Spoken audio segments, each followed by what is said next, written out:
تو میں نے اقبال کا ایک شعر کہا تھا ابتدا میں کہ محمد ہم نے ہر مسجد میں اوپر دیکھا ہے، کبھی اس کی گہرائی پر جائیں تو قرآن کی ترجمانی کسی ایسے بندے نے کر دی ہے کہ ایک بندہ علامہ اقبال صاحب کو ملا، اس نے بولا کہ آپ یہ شعر کہاں سے لیتے ہیں، کہاں سے یہ شعر بیان کر لیتے ہیں، جیسے کہ فتح الاول کا ہے شکوا جواب شکوا کیوں زیا کار بن اس کی طرف میرا جانا مقصد نہیں ہے۔ تو انہوں نے کہا کہ میں یہ تو بیٹھو میں بتاتا ہوں کہاں سے لیتا ہوں۔ وہ گھر میں گئے جا کر قرآن پاک لے کر آئے کہ میں یہاں سے لیتا ہوں۔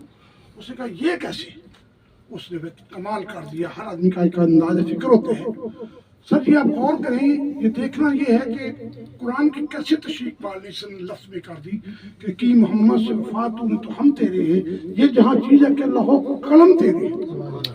قرآن پاک میں ایک سورہ آتی ہے، سورہ الحجرات کی آیت ہے، بسم اللہ الرحمن الرحیم، فلا وربک لا یؤمنون حتی یحکموک فیما شجر بینہم ثم لا یجدوا فی انفسہم حرجا مما قضیت ویسلموا تسلیما۔ قسم محمد کے رب کی، کوئی شخص بھی ایماندار نہیں ہو سکتا جب تک تجھے اپنے حق میں کلی تسلیم نہ کرے اور تیرے حق فیصلے پر لبیک نہ کہے اور اس طرح تسلیم کرے جس طرح تسلیم کرنے کا حق ہے۔ اسی واسطے اقبال نے کہا کہ محمد سے وفات نے تو ہم تیرے ہیں، یہ جہاں چیزیں کہ اللہ قلم تیرے۔ پھر کہا لا ترفعوا اصواتکم فوق صوت النبی، کہ اپنی آواز کو نبی کی آواز سے اونچا نہ کرو، تحت رکھو تاکہ تمہارے اعمال ضائع نہ ہو جائے۔ اسی واسطے اقبال کو کہنا پڑا کہ محمد سے وفات نے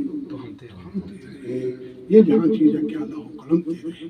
پھر کہا کہ نبی کے قدم سے آگے قدم نہ بڑھاؤ، ایسا نہ ہو وہ جو آیات ملتی ہے۔ پھر کہا کہ جس طرح رسول کی اطاعت ہے، من یطیع اللہ واطیعوا الرسول واولی الامر منکم، جو اللہ کی رسول کی اطاعت کرتا ہے وہ اللہ کی اطاعت کرتا ہے۔ تو اقبال کو کہنا پڑا کہ محمد سے وفات نے تو ہم تیرے ہیں، یہ جہاں چیز ہے کہ اللہ قلم تیرے۔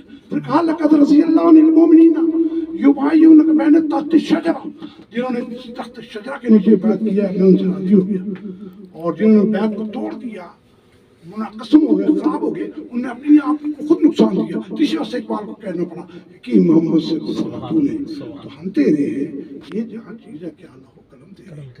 تو میرے دوستو یہ چھوٹی سی باتیں ہوتی ہیں، آپ قرآن پاک کا ترجمہ سے زیادہ نہ دیکھا کریں، 10 آیتیں آپ روزانہ ترجمے کے ساتھ پڑھیں تاکہ آپ کے اندر ایک انقلاب برپا ہو جائے، تاکہ تبدیلی آ جائے۔ تو ہمارے پاس نعت خوان صاحب اشفاق صاحب ہیں، الحمدللہ